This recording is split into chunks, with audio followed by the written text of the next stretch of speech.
Hi. I hope everybody's okay. We're doing fine over here.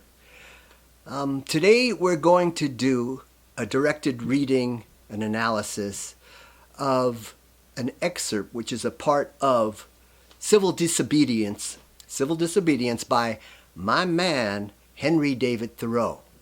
Now, the reason I use such familiarity with Henry David Thoreau is because, well, when I was in high school, I hated my junior and senior teachers. And these people, like Thoreau and Emerson, whom I read at the time, sort of became my foster teachers. But enough of my life.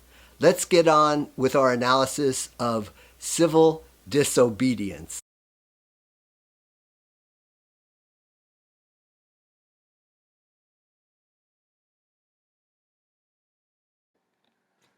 Okay, let's start with the term civil disobedience, which is the name of the piece we're analyzing.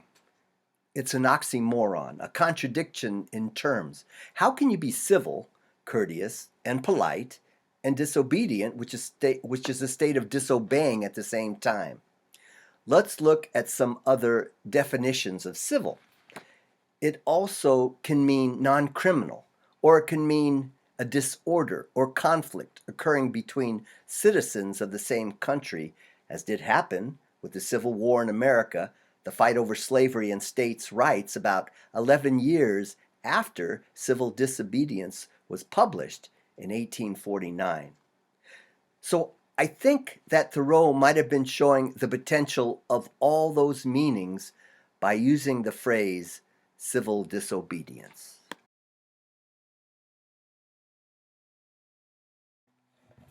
In the first line, Thoreau writes, "I heartily accept the motto that government is best which governs the least."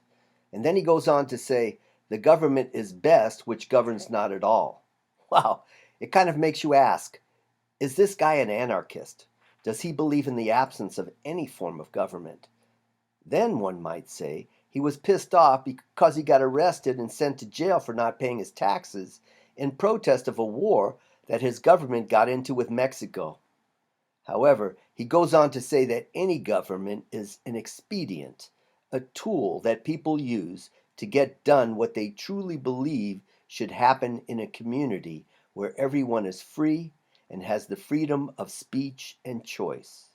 So Thoreau puts an interesting angle on government. Rather than make a big deal about it by saying a democratic government is an end in itself, he minimizes government to show that it is just a tool to help a community function with wisdom and freedom. Next, in the second paragraph, Thoreau asks, "The American government, what is it but a recent one, endeavoring to transmit itself unimpaired to posterity, but each instant losing some of its integrity? We declared independence in 1776, and civil disobedience was written in 1849. Subtract 1,776 from 1,849, and you come up with the number 73. That's as old as America was at the time Thoreau made that statement. Thoreau is reminding us that at that time, America was a sort of democratic experiment, and he is asking us, is getting into this stupid war with Mexico and legalizing slavery in certain parts of our country the kind of tradition we want to hand down to posterity? Do we want to leave this immoral legacy to all future generations of people? And then he goes on to say, if ever they should use it in earnest as a real one against each other, meaning the government, it will surely split. And it did, because 11 years later, Americans were killing Americans in the Civil War. Also, he mentions the word din, annoying and constant noise, which he believes the government constantly produces while some people in the government of America are trying to force another segment of the people of America into doing something they don't want to do. He goes on to say that the government of America never accomplished anything better than, quote, by alacrity with which it got out of its way. Meaning, America never accomplished more than when people were willing to compromise for the good of freedom, and trusting in the wisdom of trying to do good for all. Thoreau writes, "The character inherent in the American people has done all that has been accomplished, and it would have done somewhat more if the government had not sometimes got in its way."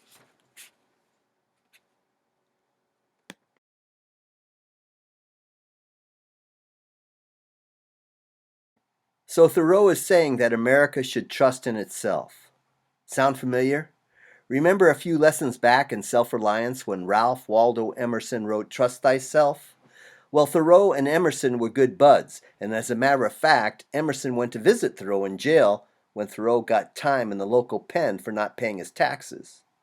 Emerson said, "Henry, what are you doing in there?" And Thoreau said to Emerson, "What are you doing out there?"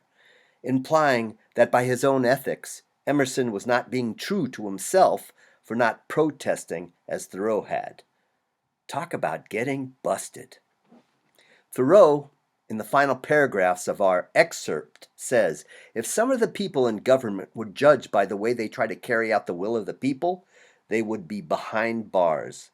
In the final paragraph, Thoreau separates himself from the no government guys, anarchists, by writing, "I ask at once for not at once no government, but at once a better government. Let every man make known what kind of government would command his respect, and that would be one step toward obtaining it."